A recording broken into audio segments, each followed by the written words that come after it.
মাছ দেবো, ভেবে পাচ্ছি না, দেখি বোয়ালই নেই। বোয়ালটাই দাও। তোমরা দেখলে আজকে বাজারে গেছিলাম ইলিশ মাছ কিনতে, কিন্তু ইলিশ মাছ আজ কপালে ছিল না, তাই বোয়াল মাছ দেখতে পেয়েছি, বোয়াল মাছই নিয়ে এসেছি, কাটিয়ে নিয়ে এসেছি, যেহেতু ঘরে কাটা ঝামেলা আমি পারবো না। তাই তো বোয়াল মাছটা বেশি বড় ছিল না, মিডিয়াম সাইজের ছিল, হ্যাঁ খুব বড় না, তাই নিয়ে এলাম।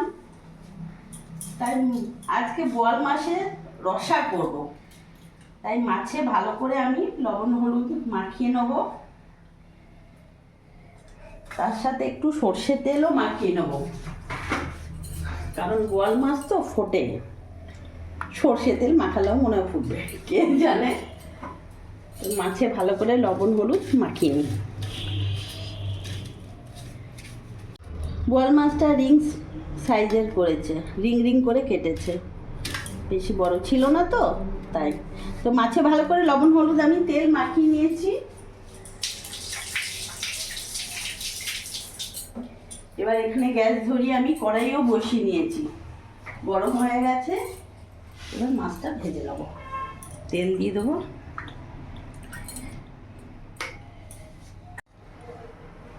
তেল গরম হয়ে গেছে। এবার এক এক করে মাছগুলো দিয়ে দেবো।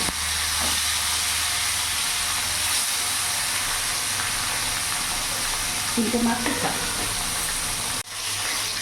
এক দিকটা হয়ে গেছে, এক দিকটা এবার আমি উল্টে দেবো।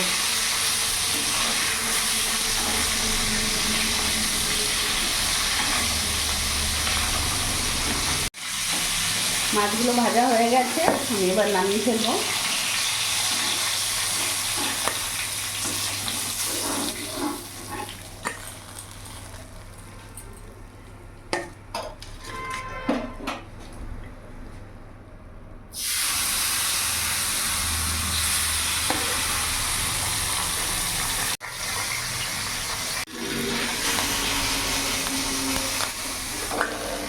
মাছগুলো সব ভাজা হয়ে গেছে, নামিয়ে ফেললাম।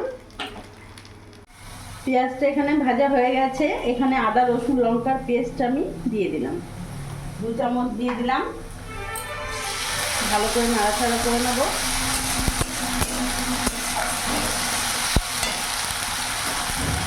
তার সাথে এখন মশলা উপকরণগুলো দিয়ে দেবো। লবণ দিয়ে দিলাম আমি এখানে 1 চামচের মতো, হলুদ গুঁড়ো দিয়ে দিলাম, জিরে গুঁড়ো দিয়ে দিলাম, সামান্য একটু জল অ্যাড করব যাতে মশলাটা লেগে না যায়।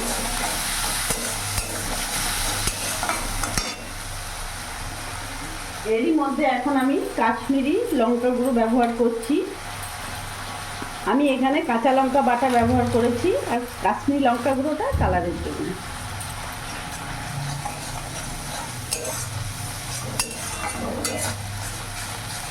একটা টমেটো কুচি দিয়ে দিলাম। যেহেতু এখানে বোয়াল মাছের আমি রসা করছি, তাই কোনো রকম আলু টালু কোনো ব্যবহার করছি না, বেশ মশলা দিয়ে মাখো মাখো হবে। এবার কিছুক্ষণ মশলাটাকে আমি কষিয়ে নেব।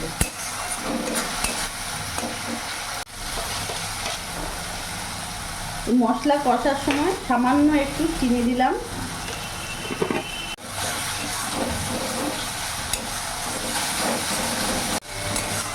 মশলাটা খুব ভালোভাবে কষিয়ে নিয়েছি, দেখতে পাচ্ছেন চারিদিক থেকে মশলা থেকে তেল ছেড়ে দিয়েছে, কোনো রকম কাঁচা গন্ধ নেই। এবার আমি জল দিয়ে দেবো, আর জল দেবো না, যেহেতু আমি রসা করব। এবার এটা ফুটতে দেবো ভালো করে।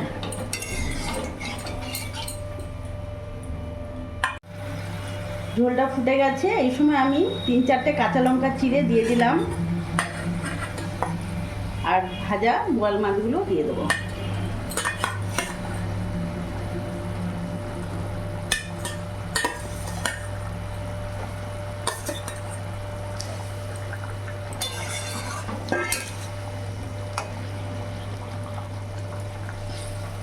মাছ দিয়ে এখন 2 মিনিট ফুটিয়ে নেব। 2 মিনিট ফুটিয়ে নিয়েছি, এবার ওপর থেকে একটু ধনেপাতা ছড়িয়ে দেবো।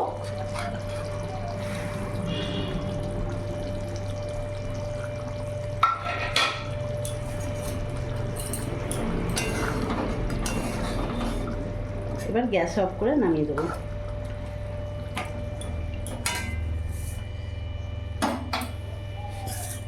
বোয়াল মাছের রসা একেবারে রেডি। কেমন হয়েছে বলো? বলো দুপুরটা জমে যাবে। হ্যাঁ ভালোই।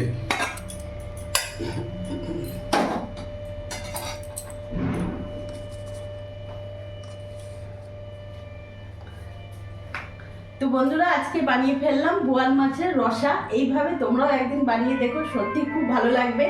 ভিডিওটি যদি ভালো লাগে প্লিজ লাইক কমেন্ট শেয়ার করে আমার পাশে থেকো, আর তোমরাও সবসময় ভালো থেকো।